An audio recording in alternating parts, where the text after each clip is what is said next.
దండోరా cinema pre release event లో శివాజీ హీరోయిన్ల కోసం చేసిన కామెంట్స్ ఇప్పుడు చాలా వైరల్ అవుతున్నాయి. సామాన్లు కనబడేలా బట్టలు వేసుకోవద్దంటూ ఆయన సూచనలు చేయడంతో సింగర్ చిన్మయ్ తో మొదలయ్యి అనసూయ వంటి వారు కూడా స్పందించారు. తాజాగా ఈ అంశం మీద తెలంగాణ మహిళా కమిషనర్ సైతం సీరియస్ అయింది. శివాజీకి నోటీసులు సైతం జారీ చేసిందని వార్తలు వినిపిస్తున్నాయి. మరోసారి ప్రెస్ మీట్ ఏర్పాటు చేసిన శివాజీ ఈ విషయంపై స్పందించారు.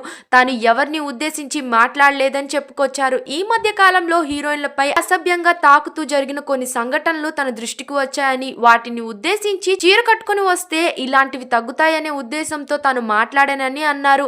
అసలు ఈ వివాదంలోకి అనసూయ ఎందుకు వచ్చిందో తనకు అర్థం కావడం లేదని, అసలు ఆమె పేరు ఎక్కడ ప్రస్తావించలేదని చెప్పుకొచ్చారు. వాస్తవానికి ఆమె పేరునే కాదు, తాను ఎవరి పేరుని ప్రస్తావించలేదని, హీరోయిన్లంటూ మాత్రమే మాట్లాడానని చెప్పుకొచ్చారు. అంతేకాక తన మీద జాలి చూపించిన అనసూయకు అటువంటి విశాల హృదయం ఇచ్చిన దేవుడికి కృతజ్ఞతలు తెలుపుకుంటున్నానని చెప్పుకొచ్చారు. అనసూయ రుణం తీర్చుకునే అవకాశం త్వరలోనే రావాలని కోరుకుంటూ ఉన్నాను అంటూ ఆయన హాట్ కామెంట్స్ అయితే చేశారు. అయితే ఈ విషయంపై మళ్ళీ అనసూయ స్పందించింది.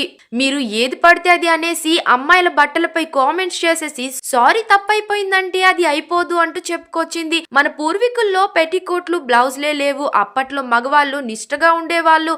అలా బ్లౌజ్ పెట్టికోట్ లేకుండా చూసినా గౌరవించేవాళ్ళు. ఇప్పుడైతే నా హస్బెండ్ అండ్ నా ఫ్యామిలీ నన్ను చాలా సపోర్ట్ చేస్తుంది. వాళ్ళు నాకు చాలు, హ్యాపీగా ఉన్నా, మీ రుణం ఏమీ మాకు వద్దు సార్ అంటూ చెప్పుకొచ్చింది అనసూయ.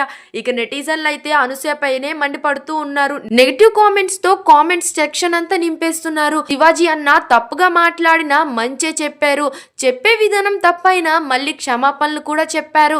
ఆయన నీ కోసం అనలేదు, హీరోయిన్స్ కోసం అన్నారు అంటూ ఘాటుగా స్పందిస్తున్నారు. ఇక మీ అభిప్రాయం ఏంటో కామెంట్స్ లో తప్పకుండా చెప్పేయండి. మరిన్ని అప్డేట్స్ కోసం మా ఛానల్ ని సబ్స్క్రైబ్ చేసుకోండి.